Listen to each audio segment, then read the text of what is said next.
ខ្យល់ហាលក្តៅមិនត្អូញរុញរីឆាន់ទាំងកាពីព្រំដែនទឹកដីមិនខ្លាចនឿយហត់ខិតខំរាល់ថ្ងៃពាក់លីដើម្បីរក្សាសន្តិភាពរែកពុន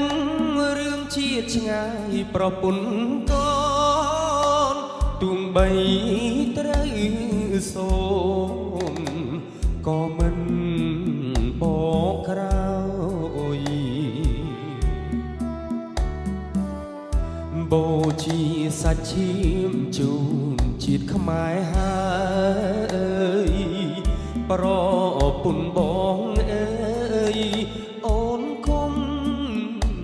តូចចិត្តមកខាងជាគ្រួសារមកខាងកិច្ចការជាតិរូបបងត្រូវឃ្លាតយកជា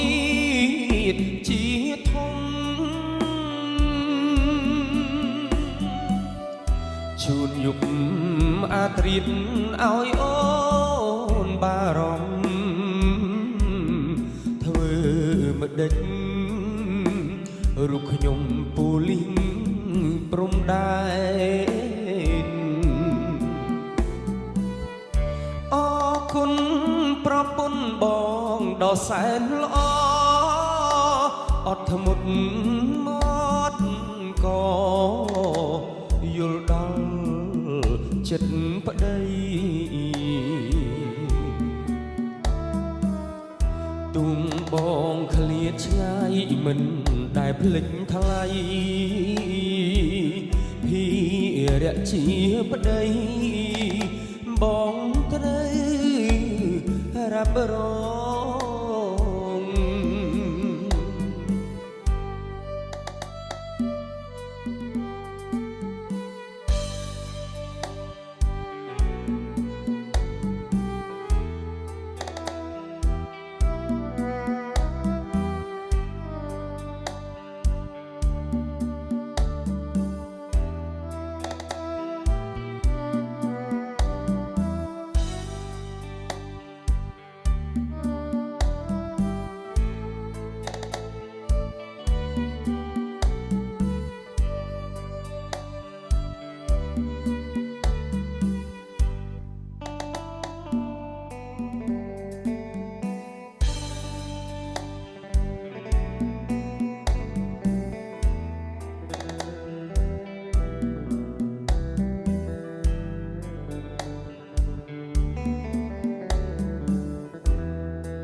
មកខាងជាគ្រួសារមកខាងកិច្ចការជា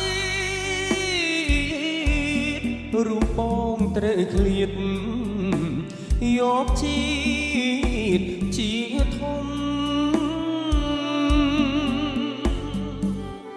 ជូនយុបអាត្រៀតឲ្យអូនបារម្ភធ្វើម្ដេចរូបខ្ញុំពូលីងព្រំដែនអរគុណប្រពន្ធបងដ៏សែនល្អអត់ធ្មត់ម